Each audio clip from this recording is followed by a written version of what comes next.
born on February 24th, 1955, was this awesome dude. Steve Jobs.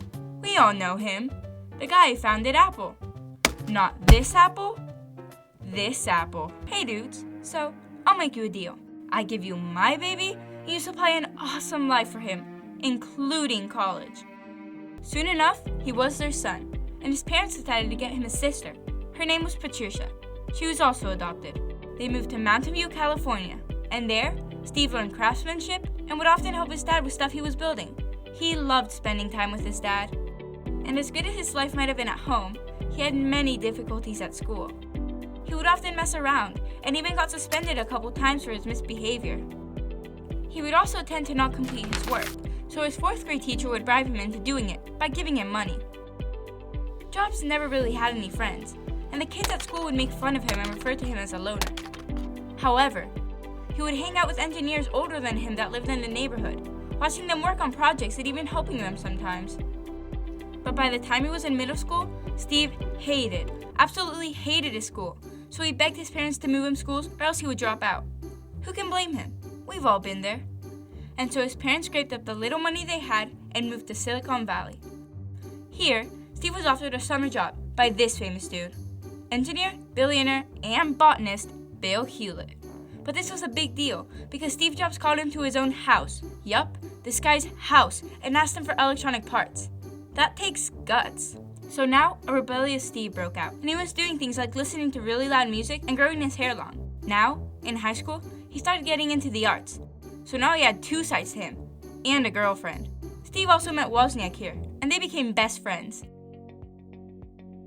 Hi, I'm Steve. Wait, but I'm Steve. No, I'm Steve. No, I'm Steve. I am Steve. What's your last name? Wozniak? Okay, you're Woz. I'm still the real Steve at heart. What? What? So when he graduated high school, he wanted to go to a very expensive college, and his parents were yet again breaking the piggy bank. But then he realized how expensive it was and dropped out. He took some calligraphy classes while he lived on the floors of his friends' dorms and returned Coca-Cola bottles so he could get money. He was in a pickle. So then he finally decided to move out of his friends' dorms and got himself an apartment in California. And after all this time, he was still together with his girlfriend. So, Chrisanne, I was thinking I could go see a movie with some friends tonight. Yeah, sure. But you have no friends. Ouch. Then, Steve got a job at Atari and saved up for a trip to India, where he went searching for spiritual enlightenment. And the yet rebellious Steve came back from India with a shaved head. He and Chrisanne then got into Zen Buddhism, while Steve was living in a tool shed in the backyard of his parents. He decided to go back to Atari, and was given the ultimate challenge. Could he design a circuit board for a video game? Yes! But with some, or maybe a lot of help from Steve. The other Steve. Thanks for the help, Steve. Anytime. So, where's the money you promised? Yeah, so they gave me a little less than what they said they would, so here's $350. By the way, I really appreciated all those sleepless nights you spent finishing this project. Hope it was worth it. Wait, but Steve, gotta go! Heh, my precious. Why that little? Steve and Wozniak also started attending the Homebrew Computer Club, where they learned important skills, which led them to develop this. Jobs, Wozniak, and this guy were feeling pretty good, until Wayne sold his share of this new company for $2,300. What a big loss. So now all that was left was a name. So, Steve, yeah, we have this great computer, yeah, and it's making big bucks, yeah, but our company doesn't have a name. Yeah! Wait, what? Yeah, so what's the name? It was so great. I went apple picking. Steve! What? Oh yeah, apple. Yeah, I'm like that. Oh, I just meant that I wanted you to bring me an apple. Apple. Yeah, so where's my apple? Apple. You know what? Forget it. I'll get it myself. Wait! Hey, give that back. It's perfect. Gross. You keep it. So now they were in business. And just to make his business better, Jobs would spend hours on the phone getting investors. He received funding and a big investment of $60,000. I got them! Steve, isn't it great? Chrisanne is back. What? Hi, Steve. In 1977, the Apple II computer was introduced and was extremely successful. Steve had also started dressing in his signature style. What should I wear today? Oh, come on, Steve. We all know what you're gonna wear. That's right, my signature style. Black long-sleeve turtleneck, blue jeans, and New Balance sneakers. Yeah. As Steve became more successful, his relationship with Chrisanne got more and more complicated, and she began to question whether she should be with him. But then she found out she was pregnant with Steve's daughter. That's when the relationship ended, and Steve refused to believe the child was his. Shortly after, Chrisanne gave birth to Lisa at the All One farm, and Jobs, after being contacted by a friend, attended the birth. At this time, Jobs was making a new computer, which he wanted to give a female name to. Okay. Settle down, guys. I found a name for our new baby. For our new computer. I was thinking Lisa, after your daughter. What? No, is that my daughter's name? Guys, that's not true. I have no daughter. You all know that. It stands for Local Integrated Software Architecture. Lisa. You know what, man? You're fired. A DNA test was taken which established Steve as Lisa's father, so he was required to give Chrisanne money for Lisa. By this time, it was no big deal for Steve, as he was literally swimming in money. When he was 23, he was worth over $1 million.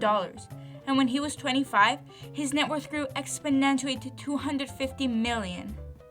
Then, in 1983, Apple asked the soda-making guy, no other than CEO of Pepsi, John Scully, to be CEO of Apple. Hello? Is this Scully? This is him. Hi, so, wanna come be our CEO? Who is this again? Steve Jobs. Oh, right, yeah, so, about that. Damn it, Scully, do you really want to sell sugar water for the rest of your life? Well, it's an interesting job. Huh? What was that? I couldn't hear you over this delicious Pepsi. I wonder who makes this stuff. Whoever does, please never stop. Was that a yes? So John Scully left his job in Pepsi and switched to Apple. Apple was doing its best, but its products weren't satisfying their customers. IBM suddenly passed Apple in sales. Then, the Macintosh came in. It received a lot of marketing, but despite this, it was really expensive and turned out to be a hard sell. And by this time, Apple's competitor, Microsoft, was getting better and better. Sir? Yes? So, I think the Mac is really great and all. I do, but see, we're still way behind IBM and Microsoft, sir. I see. Sir? You know what I smell? No? A loser. You know what? I don't think I like you. I'm sorry? You're fired. Despite the Mac's good fortune, Apple was still way behind its competitors. This led to Scully believing Jobs wasn't a good thing for Apple. So, I've called this meeting to adjust a few things. 1. Look at my new kitty cat. Isn't he cute? Aww. Whoa, no touchy. Anyway, 2. There's a major problem in this company. Steve Jobs. Oh, come on, guys. Don't act so surprised. Who's with me?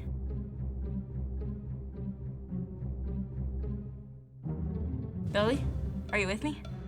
He'll have me fired. Oh, come on, Billard. Don't be such a chicken. Yeah, okay. I'm with you. All right, it's decided then. Carl, hold my cat. But you said... It doesn't matter what I said. Take him. All right. Good. Now, if you'll excuse me, I've got a matter I need to attend to. Ew, he just peed on me. Steve, you're fired. So Steve was out of the picture, and he moved on to the next thing. Yup, this guy founded another company, Next, a computer company targeted at education and business markets. He also owned up to his mistakes with Lisa and Chrisanne, and finally started being a father to Lisa. Then, in 1986, Jobs bought a computer animation company from George Lucas. He named this company Pixar Animation Studios. Over the years, Pixar became a major animation studio, and soon enough, Disney started working with them. Then, Toy Story, the first ever full-length computer-generated animated movie was released. The movie was a success, and soon Pixar went public, making Steve Jobs a billionaire. Pixar went on to create amazing movies like Finding Nemo, Cars, The Incredibles, and many more. Steve eventually sold Pixar to Disney in 2006, but let's not get too ahead of ourselves. So, where were we? Oh yeah, remember these guys? Well, they were experiencing some huge losses and were on the verge of bankruptcy. But not today, brother, because Steve came back just in time and saved them all. Steve was brought back to Apple as CEO when Apple purchased Next. Steve brought Apple back up on their feet by releasing the iMac. The iMac was an instant hit. Then, the love of his life, his future wife, Lorene, showed up. Of course, he didn't know this. They had a first successful date together, and soon they married and had 3 children. Soon after, Steve introduced the iPod. It revolutionized the music industry. But as great as Apple was doing, Steve wasn't doing so great. Steve was diagnosed with pancreatic cancer. He refused to take medical treatment for his cancer for 9 months, and instead focused on natural remedies until he saw nothing was working. He finally got surgery. His cancer was successfully removed, but a few years later, his cancer returned. But then, the world was shocked. A device never seen before was introduced. An iPod, a phone, and an internet communicator all in one. Steve called this the iPhone. Steve kept his health issues private, so suspicion started to arise when he went on medical leave. But the tables turned when he got a liver transplant and was able to introduce the iPad. After a long and hard run, Jobs resigned as CEO of Apple in August of 2011. On October the 5th of 2011, Steve Jobs died at the age of 56 at his home in Palo Alto.